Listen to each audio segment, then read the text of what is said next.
Linguagem do amor número 2. Palavras de apreço. Se o meu pai me ama? Sim, porque quando joga a bola ele está sempre a apoiar-me e depois do jogo diz-me obrigada por te empenhares no jogo. Ele diz que o mais importante não é ganhar, mas sim dar o meu melhor. Philip, 14 anos, continua. Por vezes eu faço erros, mas ele diz-me para não me preocupar. Ele diz que eu serei melhor se continuar a dar o meu melhor. Ao comunicar amor, as palavras são poderosas.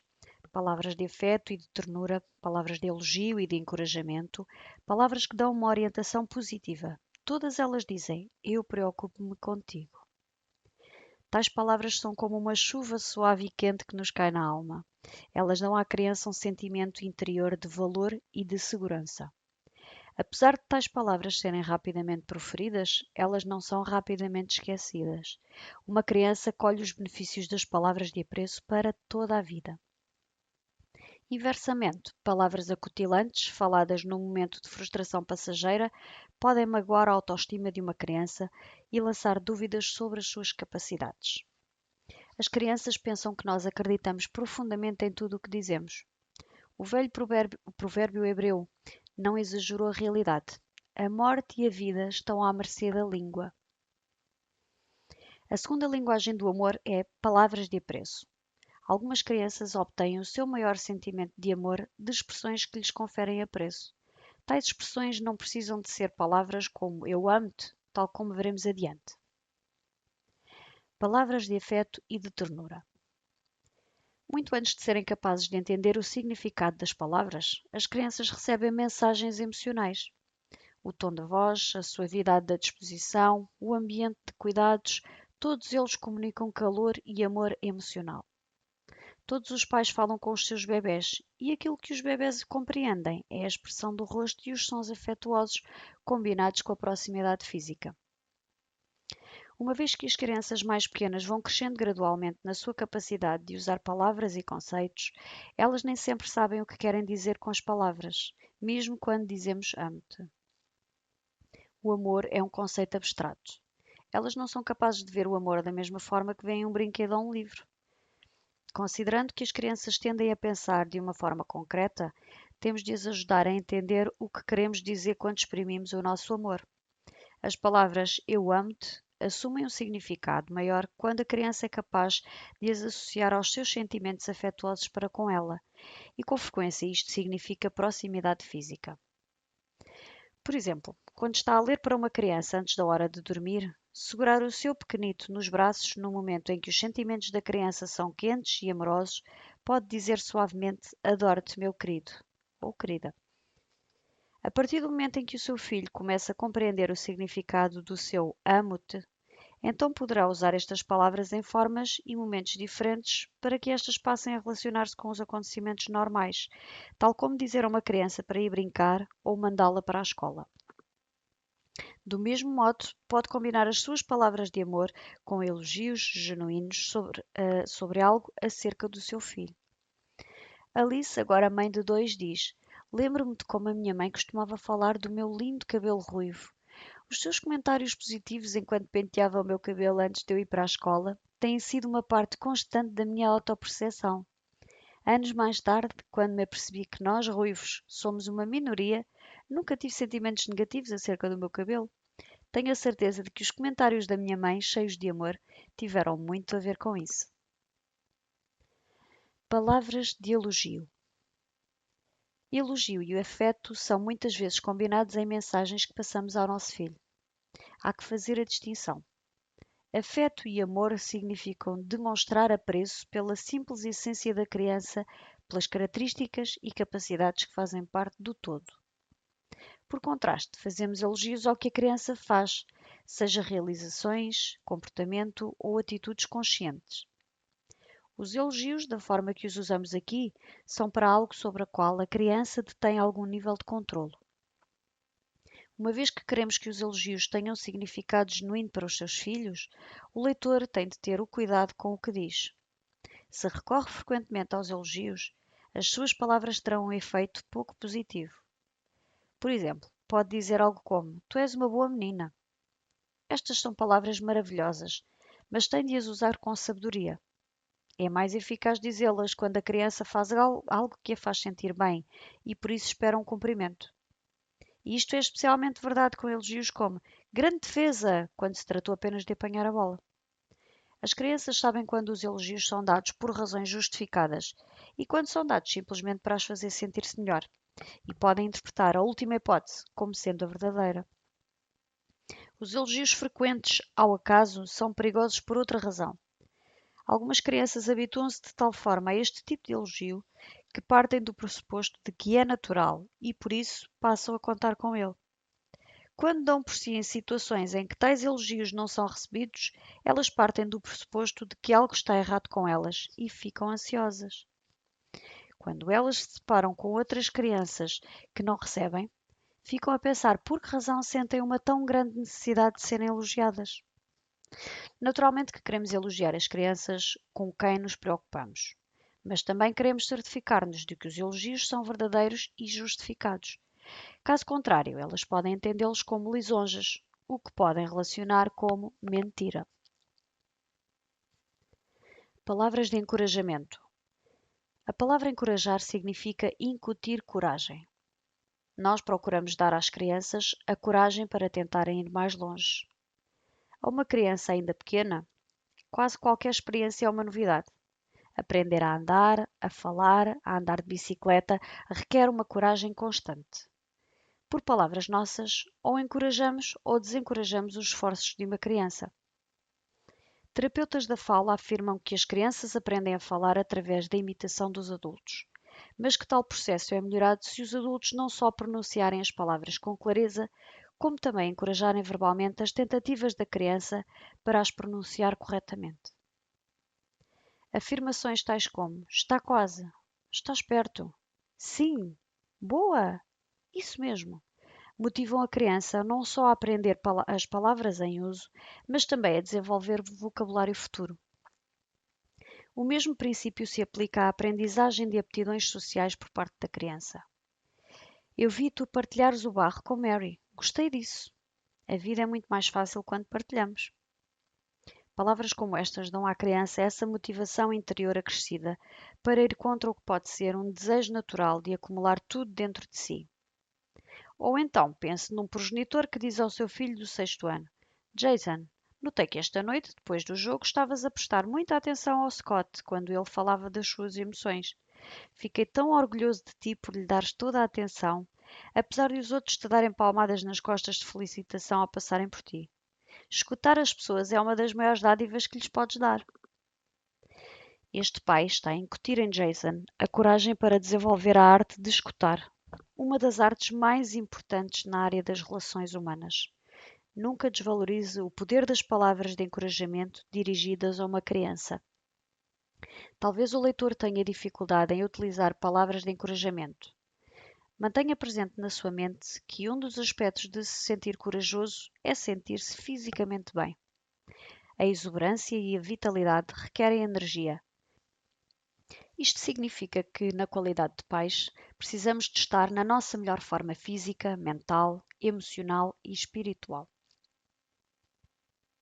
Quando nos sentimos encorajados, somos melhores a encorajar as nossas crianças. Em lares de pai e mãe, os pais devem encorajar-se mutuamente. Se o leitor é progenitor solteiro, rodeie-se de amigos e familiares de confiança que estimularão o seu estado de espírito e a sua energia. O maior inimigo do encorajamento dos nossos filhos é a raiva. Quanto mais raiva presente num progenitor, mais raiva esse progenitor transferirá para o seu filho.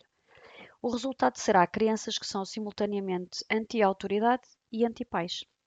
Naturalmente que isso significa que um progenitor atencioso fará tudo ao seu alcance para acalmar a raiva, mantê-la a um nível mínimo e a lidar com ela de forma responsável. O escritor dos provérbios é deveras sensato. Uma resposta amável acalma a cólera. O volume da voz dos pais tem uma grande influência sobre a reação de uma criança ao que os pais dizem. Falar suavemente requer prática, mas todos nós podemos aprender a fazê-lo. Por outro lado, quando nos sentimos tensos com os nossos filhos, podemos falar de formas agradáveis, terminando com frequência as nossas frases com uma inflexão para cima, sempre que possível fazendo perguntas em vez de dar ordens.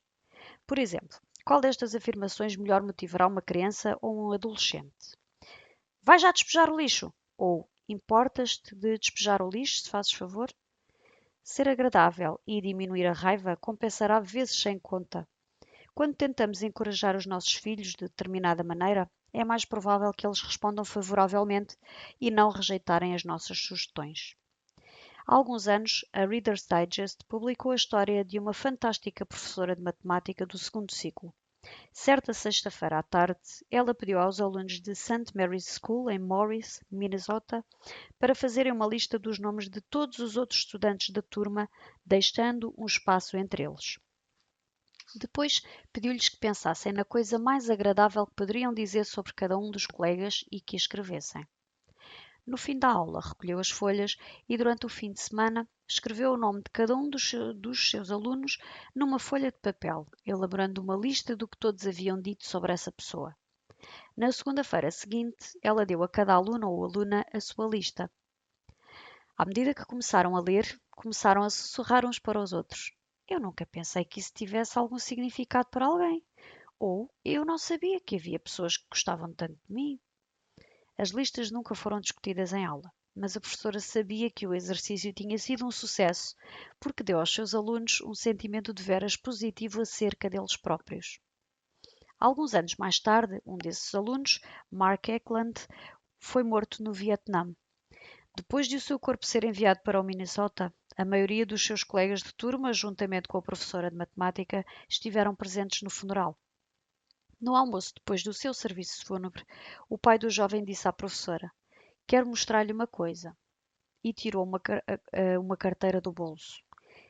Eles encontraram isto no corpo de Mark quando ele foi morto. Pensamos que a senhora talvez seja capaz de o reconhecer. Abrindo a carteira, retirou 2 folhas gastas de um bloco de notas que haviam sido datilografados, dobradas e redobradas vezes sem conta. Era a lista das coisas boas que os colegas de Mark tinham escrito sobre ele. Muito obrigada pelo que fez, disse a mãe de Mark à professora. Como pode ver, o nosso filho valorizou-o muito. Um a um, os colegas de Mark começaram a revelar que cada um deles ainda guardava a folha de papel e que a lia com frequência. Alguns traziam-na numa carteira para notas. Um deles até a tinha incluído no seu álbum de fotografias do casamento. Um homem disse: Eu acho que todos nós guardamos a lista.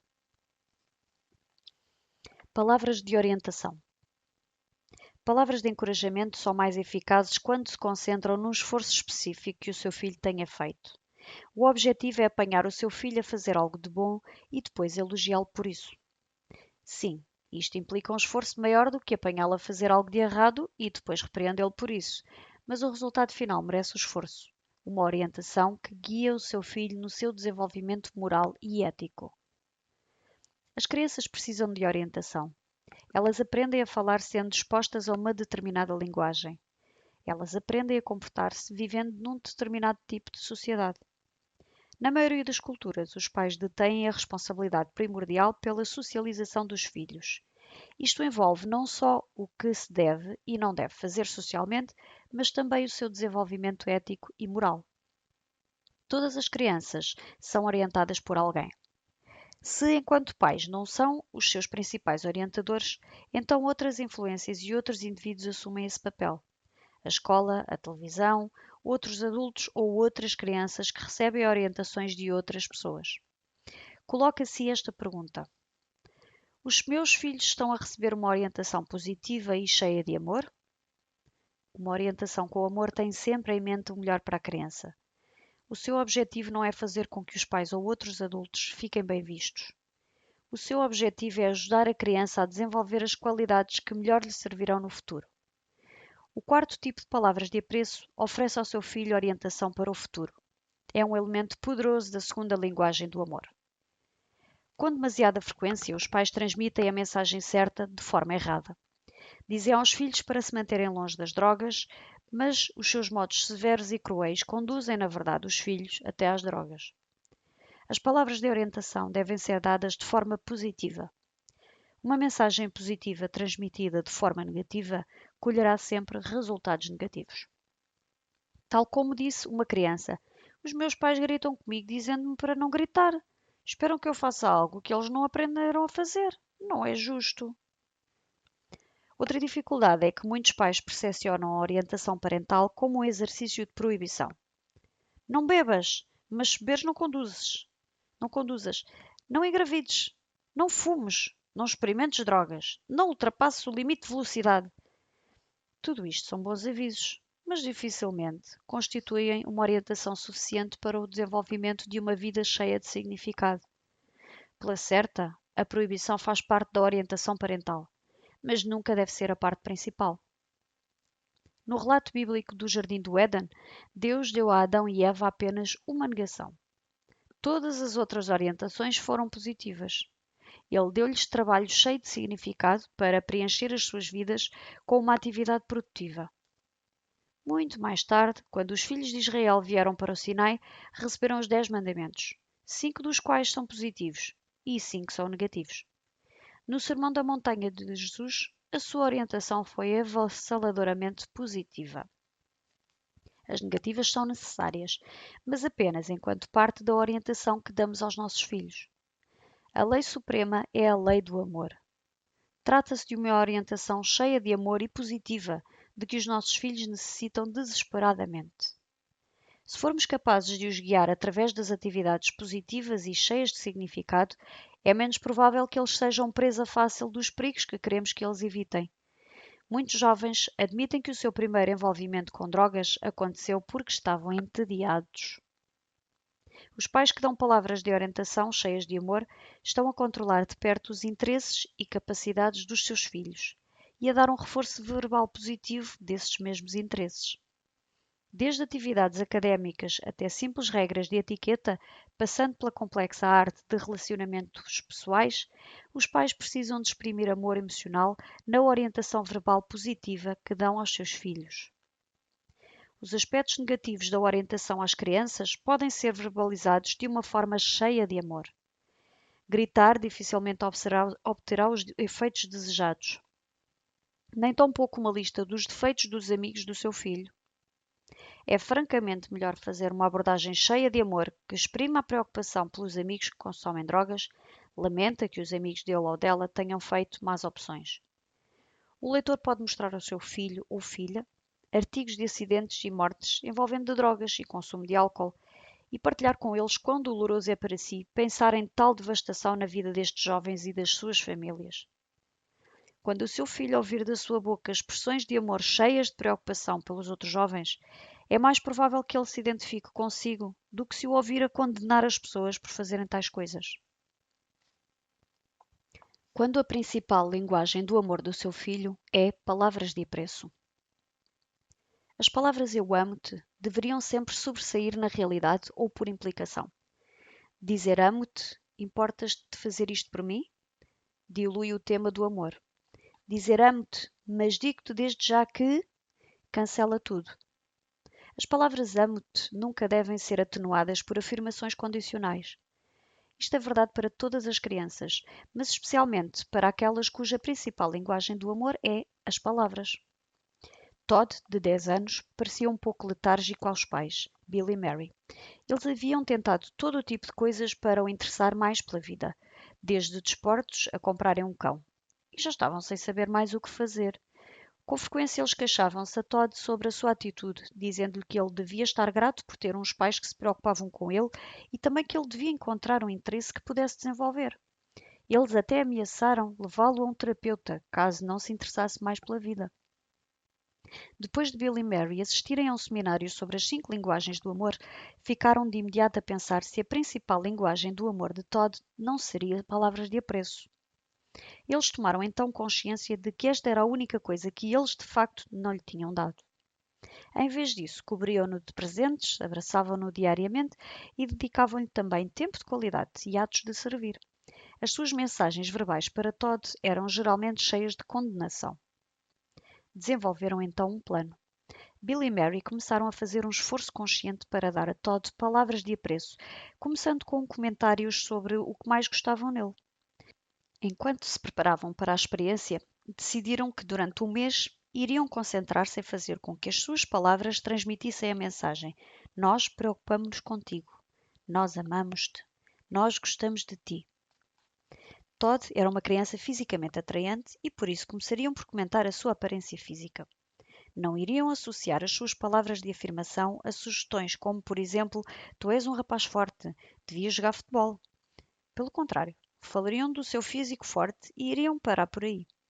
Começaram ainda a procurar coisas no comportamento de Todd que lhes agradasse e depois faziam afirmações positivas. Se ele desse de comer ao cão, expressariam o seu reconhecimento em vez de lhe dizerem já não era sem tempo. Se tivessem de lhe dar orientações, tentariam ser positivos. Um mês mais tarde, Bill e Mary informaram-me que mal podemos acreditar na mudança de Todd. Ele é um rapaz diferente. Talvez também porque nós somos pais diferentes. A atitude dele perante a vida é muito mais positiva. Ele conta-nos piadas e ri-se connosco, dá de comer ao cão muitas vezes e há pouco tempo estava na rua a jogar à bola com outros miúdos. Pensamos estar no caminho certo. A descoberta de Bill e Mary mudou-os tanto quanto a Todd. Eles aprenderam que serem pais não é apenas uma questão de fazer o que é natural. Visto que cada criança é diferente das outras, é fundamental transmitir amor a essa criança na sua linguagem principal. A história de Bill e Mary mostra-nos que é possível utilizar incorretamente a linguagem do amor de uma criança, trazendo-lhe mágoa e frustração. A linguagem de Todd era palavras de apreço, e eles estavam a dar-lhe palavras de condenação. Tais palavras são prejudiciais a qualquer criança, mas são extremamente destrutivas para uma criança cuja principal linguagem do amor seja palavras de apreço. Se pensa que esta é a principal linguagem do amor do seu filho e, apesar disso, tem dificuldade em dizer coisas de valorização, sugerimos que mantenha um bloco de notas intitulado Palavras de Apreço. Sempre que ouvir outros pais dizerem palavras de apreço aos filhos, escreva no seu bloco as frases que eles usam. Sempre que ler um artigo sobre como educar uma criança, registre as palavras positivas que encontrar. Procure livros sobre relações entre pais e filhos e registre todas as palavras de apreço que encontrar. Depois, pratique à frente do espelho. Quanto mais vezes as proferir, mais facilmente elas se tornarão palavras suas. Depois, procure de forma consciente, oportunidades para as dizer ao seu filho, pelo menos 3 vezes ao dia. Se experimentar recaídas para antigos padrões de condenação ou de negatividade, peça desculpa ao seu filho, que compreende que tais palavras magoam e que não é isso que sente por ele. Peça-lhe que o perdoe. Diga-lhe que está a tentar ser um pai melhor, que o ama muito e que a sua intenção é transmitir-lhe o seu amor por ele de forma mais eficaz. A seu tempo, o leitor será capaz de romper com velhos hábitos e estabelecer novos padrões. A melhor recompensa de todas é que verá o efeito disso espelhado no rosto do seu filho, especialmente nos olhos dele ou dela, e senti-lo-á no seu coração. Há boas probabilidades de começar a receber palavras de apreço dele. Quanto mais ele se sentir amado por si, mais predisposto estará a reciprocar. O que as crianças dizem? As 4 crianças que a seguir apresentamos têm palavras de apreço como a principal linguagem do amor. Mary, 8 anos, disse: Eu amo a minha mãe porque ela me ama. Todos os dias ela diz que me ama.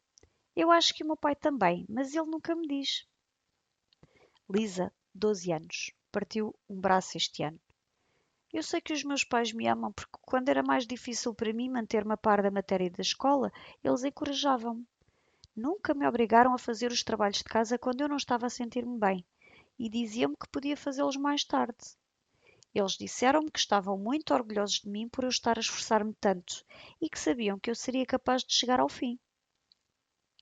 David é um rapazinho de 5 anos, ativo e extrovertido, confiante do amor dos seus pais. A minha mamã ama-me e o meu papá ama-me. Todos os dias eles dizem-me, amo-te. John, 10 anos, tem vivido em lares de acolhimento desde os 3 anos de idade. Desde há 8 meses que vive com Bob e Betsy, o seu quarto conjunto de pais de acolhimento. Quando lhe perguntámos se eles o amavam genuinamente, ele respondeu que sim. Perguntámos-lhe por que razão a resposta tinha sido tão rápida. Porque eles não gritam comigo. Os meus últimos pais estavam sempre a gritar comigo. Tratavam-me como lixo. Bob e Betsy tratam-me como uma pessoa. Eu sei que tenho muitos problemas, mas também sei que eles me amam. Para crianças cuja principal linguagem do amor é palavras de apreço, nada é mais importante para o seu sentimento se sentirem que são amados do que ouvir os pais e os outros adultos valorizá-los verbalmente. Contudo, o inverso também é verdade. Palavras de condenação magoá-las-ão profundamente. Palavras duras e críticas são prejudiciais a todas as crianças, mas para aquelas cuja principal linguagem do amor é palavras de apreço, tais palavras negativas são devastadoras. Elas podem ouvi-las na cabeça durante anos. Assim, é fundamental que os pais e outros adultos com significado na vida de crianças rapidamente peçam desculpa pelos comentários negativos, críticos e duros. Apesar de as palavras não poderem ser apagadas com um pedido de desculpa, o seu efeito pode ser minimizado. Se o leitor tem consciência de que tem um padrão de comunicação negativo para com seu filho, talvez possa encorajar o seu cônjuge a registar alguns desses episódios, para que depois possa ouvir-se a si próprio. Isto pode dar muito que pensar, mas também pode ser um passo para romper com padrões negativos de linguagem. Uma vez que uma comunicação positiva é tão importante para qualquer relação bem-sucedida entre pais e filhos, vale a pena o esforço de quebrar os antigos e estabelecer novos padrões de comunicação. O benefício para o seu filho será enorme e o sentimento de satisfação que adquire será deveras compensador. Se a principal linguagem do amor do seu filho é palavras de apreço, aqui tem mais algumas ideias, especialmente para os pais. Escolha entre elas para tentar algo de novo que o leitor supõe que o seu filho vai gostar. Ponha um post-it na lancheira dele com algumas palavras de apoio. Mencione algo de específico que observe que saliente as realizações do seu filho e faça disso um hábito. Exemplos disso podem ser: gostei muito da maneira simpática como trataste aquele menino, ou gostei muito da tua atitude positiva durante o jogo. Pergunte ao seu filho o que quer fazer ou ser quando for crescido. Depois, apoie-o de maneiras que o ajudem a lutar por esses sonhos. Se a sua filha disser quero ser veterinária quando crescer, diga-lhe coisas como acho que vais ser uma boa veterinária. Grave-se em áudio ou vídeo a dizer ao seu filho o quanto ele ou ela significa para si. Melhor, faça disso um hábito para quando tiver de se ausentar em trabalho ou numa ocasião especial, como por exemplo um aniversário. Se o leitor tem uma veia artística, faça um quadro ou um desenho que mostre o quanto ama o seu filho. Pegue num quadro ou desenho que o seu filho tenha feito, emoldure-o de uma forma especial, fazendo uma nota da razão porque aquilo tem tanto significado para si. Sempre que se ausentar em trabalho ou por outros motivos, deixe uma série de pequenas notas para o seu filho, uma para cada dia da sua ausência. Telefone para casa e fale com o seu filho sempre que pensar nele e diga-lhe amo-te. Invente um nome especial afetuoso para o seu filho, que só seja utilizado entre vocês. Crie o hábito de dizer amo-te sempre que deita o seu filho ou sempre que se separam. Coloque os seus trabalhos das aulas de arte em locais que eles considerem importantes para si, como por exemplo no frigorífico, no escritório ou num álbum especial. Quando o seu filho estiver triste, dê-lhe 5 razões pelas quais tem orgulho nele. Deixe-lhe uma nota na caixa dos cereais, no espelho da casa de banho ou noutro lugar para onde o seu filho consiga olhar. Um simples "o papá ama-te" ou "a mamã ama-te" numa localização especial pode ser muito poderoso. Compre um porta-chaves com fotografia e ponha fotos dos seus filhos. Fale das fotos com a família e os amigos quando o seu filho estiver presente. Arranje um recipiente de encorajamento que você e o seu filho poderão utilizar para pôr notas de elogio e lerem-nas juntos com alguma regularidade. Faça um grande desenho ou quadro de palavras encorajadoras usando giz no seu caminho de entrada, juntos ou como uma surpresa para ele ver mais tarde. Quando uma criança comete um erro ao tentar ajudar em algo, utilize primeiro palavras para reconhecer que sabia das suas boas intenções.